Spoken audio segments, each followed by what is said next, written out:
sa BizTalk rong buntaga usa sabsiya sa atong angayang atangan sa kulbahinam nga Widow's Web. Makauban tarong buntaga sa programa Kapuso EA Guzman. Mayong buntag EA, welcome back sa GMA Regional TV Live. Kumusta ang first 2 months of the year 2022 for you? Hello, maayong buntag mga kapuso. It feels good to be back. Ito, masayang masaya dahil may bagong blessing at may bagong show at may bago kaming show na ihahain sa inyo mga kapuso. EA, maraming humahanga sa iyong fit and healthy body. How do you maintain at paano ba ma-achieve itong mga body goals? Ayun, sa akin naman kasi proper diet lang talaga and discipline. Yan yung pinaka-secret talaga dyan, yung disiplina mo sa katawan mo. Ang sikreto kasi talagang hindi ako nagre-rice at all.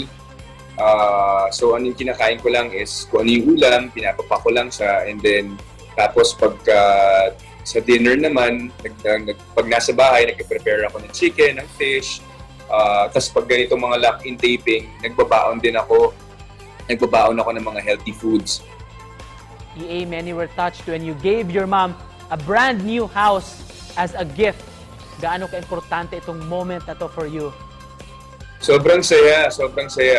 Kakaiba yung feeling. Hindi actually nung na-surprise ko si Mommy, hindi ko ma-explain eh. Sobrang ang sarap sa pakiramdam. Until now, sobrang inspired ako magtrabaho kasi alam ko nagtatrabaho ko para makapili, para maayos ko agad yung mga kailangan sa bahay. Diba? Siyempre, gusto ko bagong bahay, bago rin yung mga appliances kasi ang sarap sa pakiramdam. Pag uuwi ka, makikita mo yung pinaghirapan mo, diba?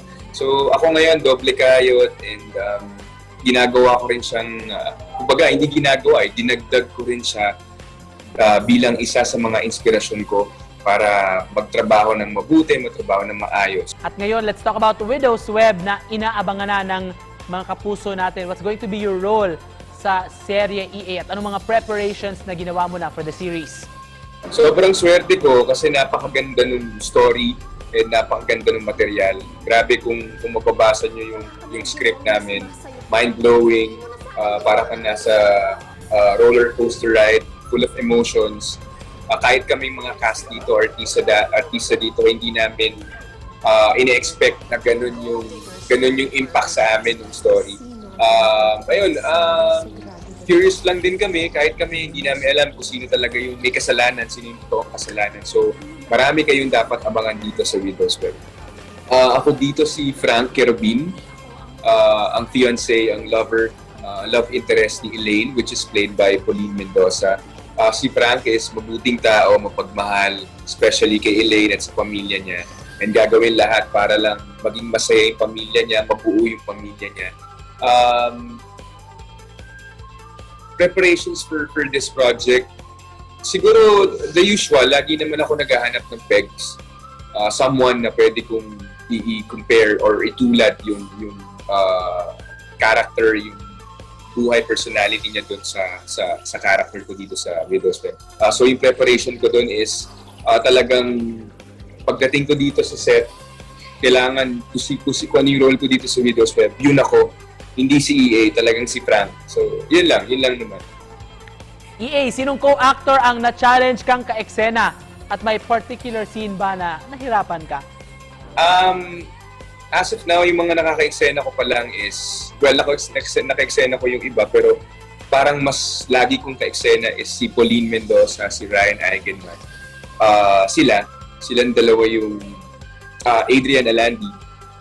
Silang tatlo yung na-challenge ako pagka-eksena kasi mahusay lahat eh. Mahusay silang tatlo and very professional. Si Pauline, give and take kami sa mga eksena namin kapag mabigat, hindi kami nagsasapawan. And give and take kami. Si Pauline, napakahusay.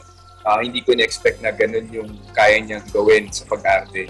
And kay Kuya Ryan naman, syempre, Ryan Eigenman yan.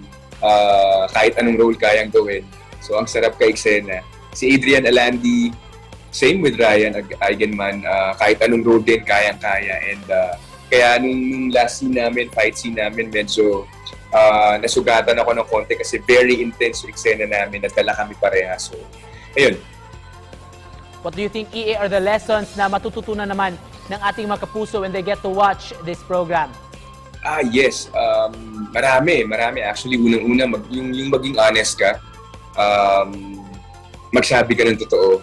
And dito sa show namin, tuturuan din kayong magmahal ng sobra, ma-appreciate yung pamilya nyo, ma-appreciate yung loved ones nyo.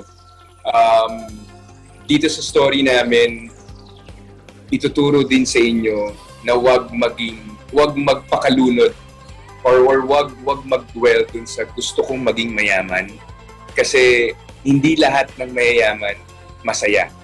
So parang dito sa amin, gusto namin ipa-realize sa mga kapuso natin na kahit anumang estado mo sa buhay, ang mahalaga is masaya ka. Ilang araw na lang mapapanood natin ang Widow's Web. So please, EA, invite all our kapuso here in Central at Eastern Visayas. Sana po panoorin at subaybayan nyo ang aming upcoming GMA teleserye, ang Widow's Web. Malapit na po yan sa GMA Telebaba.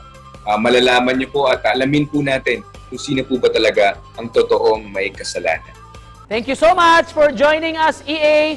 At tanganan gyud nato siya mga kapuso sa maabot nga Widow's Web. Kapuso, EA Guzman. Ingat kayo dyan mga kapuso. Mwah.